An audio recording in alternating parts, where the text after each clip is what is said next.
So there's a couple therapists out there that really encourage the no contact for their clients. And it probably is one of my top 10 things that anger me, because they're not teaching how to build capacity and how to teach how to build strength, how relationships are sometimes hard and challenging and messy, and you have to kind of figure out the value of the relationship. So they don't teach any of that. They're just like, oh, people are not doing it your way, cut them out. Go to a contact. You don't need them. They're hard, cut them out. You don't need them. They're not following your boundaries, cut them out. No. And one of those people is codependent Kate. She is hard for me to watch. I just really want to educate her, but she thinks that she has her degree, so she thinks that she knows, but she doesn't teach how to build strength. She just goes, oh, they're not validating you, cut them out. And then she tries to tell the parent, hey, parents, this is all you need to do. Hey, why don't you work on your client to interact with the parent? You can't change the environment to meet the kid's needs. You need to change the child, the kid, the adult to live in their environment. Otherwise, they're not going to be able to function in any environment. So she does make me crazy. She makes me crazy. Okay. I'm just going to keep it short and sweet, I think. We'll see how this works out. So we as therapists should be teaching our clients, the adult children, those of us in particular who work with narcissistic family system survivors, which includes me, who works with estrangement, who works with people who are struggling in relationships with their parents in particular, because just because I work with narcissistic, it's not going to be short. Anyway, just because I work with narcissistic family systems doesn't mean that every adult child I have has a parent who was a narcissist I don't diagnose or narcissistic. It could mean that it was a grandparent. It could be that it's somebody else within the family system. So just because I work with that system does not mean that I only have clients who have a mother or a father or both, because sometimes it happens, who were absolutely narcissistic. It can mean some different things, right? Because sometimes as things get passed down in the generations, it gets watered down. So they might be dealing with a parent who has some narcissistic tendencies, but is a parent that is willing to alter their behavior to meet their child's needs instead of expecting their adult child to alter their behavior to continue to suck it up, buttercup, because I am who I am, which is basically why she's so offended. She's offended and angry, and her top 10 hates is because we have therapists out there doing their job, which is to help our clients develop the tools of confidence to be able to make healthy decisions for themselves, to have standards for themselves, to treat themselves in a way that they set their own baseline and won't accept anything below that baseline.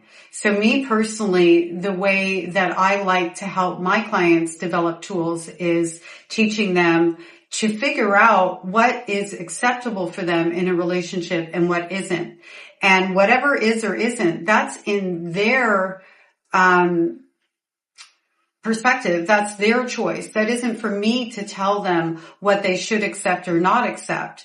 And the way that I do that is by helping them learn how to treat themselves better, by helping them find their own self-love. And self-love isn't going to the spa, although that is a part of it. Self-love is the way that we learn to show up for ourselves each and every day, the way that we treat ourselves, the way that we talk to ourselves. And if you come from a narcissistic family dynamic, the way that you treat yourself and the way that you talk to yourself is going to be very negative. You're going to put yourself last because you don't want to be selfish, because you've been taught that being selfish selfish is a dirty word, when the reality is it's being self-centered that's wrong, not selfish. We should be selfish. And by self-centered, I mean the world revolves around you, and, you get to behave any way that you want to, which is how a lot of these parents operate. They want control over everything and accountability for nothing, right?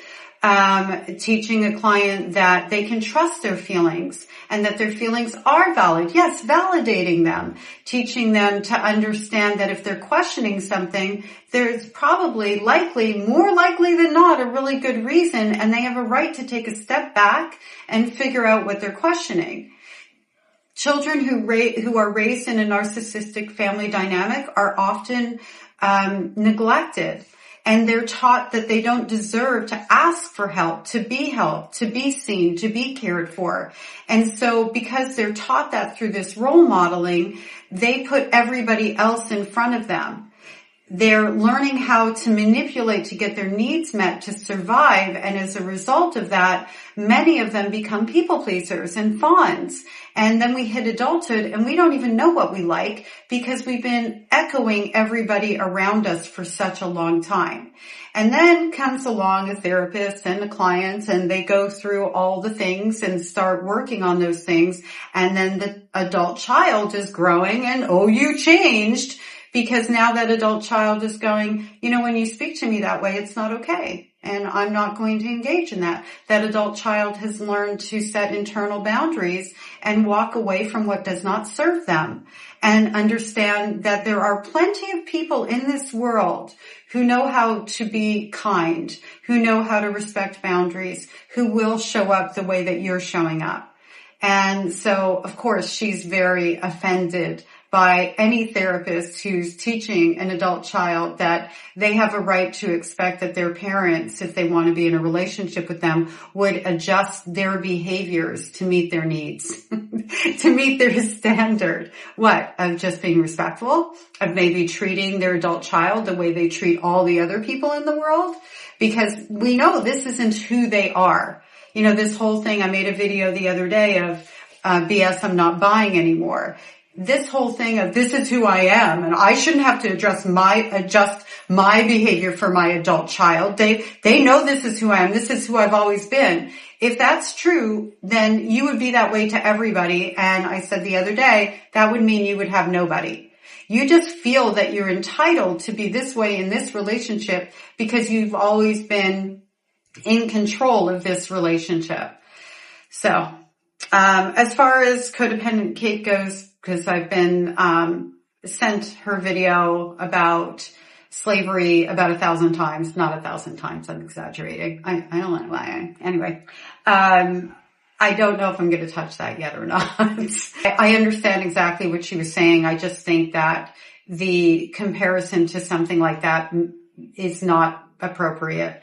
And I don't know how I want to address that because, again, I understand what she was saying, and I haven't watched a video in a while from almost a Stockholm syndrome perspective. However, I don't know that it was the best comparison. I think certain things we respect and we don't touch. So I'm gonna leave that there. Let's get back to her for a second. I love how she goes, her and her degree. Yeah, she is I think she's a licensed mental health counselor. I'm pretty sure she's licensed in 5 or 6 states. She does have a degree, and she is trying to help actually build bridges in spite of what this person wants to represent. And she kind of alluded to it without actually being honest about it. She is telling parents, listen, if you're carrying around this and you're coming at your children in this particular way, understand this is how they're receiving it and this is why they're walking away. She's trying to help and coach parents to understand how their own trauma is bleeding onto the relationship or non-relationship with their adult children, because she actually would rather see, I believe, based on what I've seen in her content, families together, not apart. And I really do not understand, well, I kind of do. I don't understand why these kinds of parents are hell-bent on making it like we don't want reunification. like we're just focused on we'll be out of a job. Unfortunately, we'll never be out of a job because until we retire, because mental health issues are a thing, right? So it's not true. And on the other hand, I do understand it because it goes back to that same thing. Blame everybody else instead of looking in the mirror to take accountability and figure out what behaviors you can adjust to heal your relationship. They make it so much harder for themselves. And as long as you're blaming everything around you, you're just disempowering yourself because you can't change what you don't own. So that's my 2 cents. What do you think? I'm not covering her. I think I might be covering her one more time because I have a video of her somewhere. But then I'm done with her. Like done. I've had it with her little crispy, what do you call that, filter and the things. I'm done. Unless she does something to really set my hair on fire. But I'm pretty sure I'm done. Okay. She sets my hair on fire, and I'm Snarky Sparky. I'll see you soon. Thanks for being here. And as always, if you have somebody you want me to cover, send me the video, send me the link. Do not tag me in their video or they will block me. And it's funny that they'll block me, but they will. It's not like I'm not coming at her. I don't particularly like her for sure, because I think that the way that she speaks to other estranged parents continues to do that misery loves company and does damage, and it's not helpful at all. And so I never like when somebody does that, because guess what? I want to see people loving each other and being in relationships wherever it's possible. Again, thanks for being here. See you soon.